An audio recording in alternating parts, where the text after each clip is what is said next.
Hello, my name is Deacon Richard Grant. I'm from Our Lady of Mercy Catholic Church, and welcome to Day 18 of our Consecration series.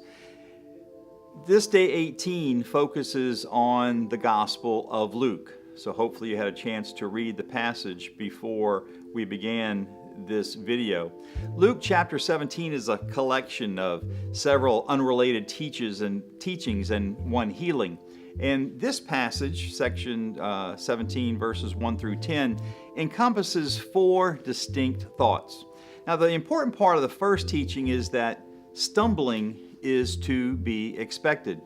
We're not here to do everything perfectly. We're here to learn from the consequences of our mistakes so that we can continually grow stronger in our spiritual expression.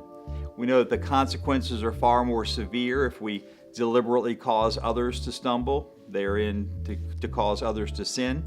And that generates a greater negative energy for us, more so than any of the error choices that we may make ourselves. Now, the second teaching concerns that of the importance of forgiveness. We know that if another person sins and then repents that sin, then we must forgive that person as well, no matter how many times it happens. The imperative of forgiveness is not just for the other person, but for yourself as well.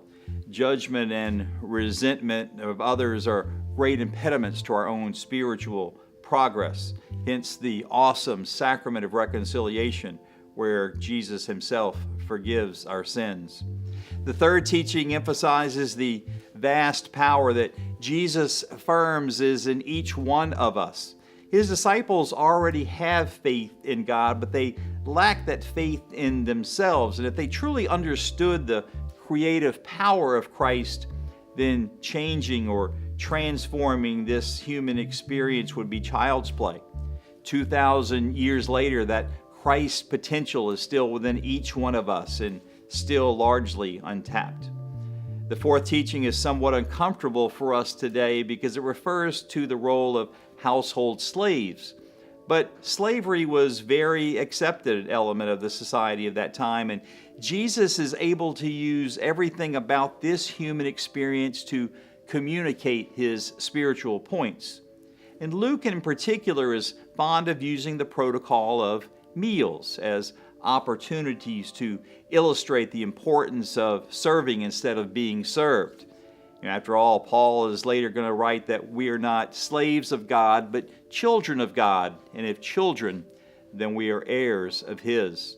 But nonetheless, if we set aside the questions of social order, there's a clear message that can serve us today.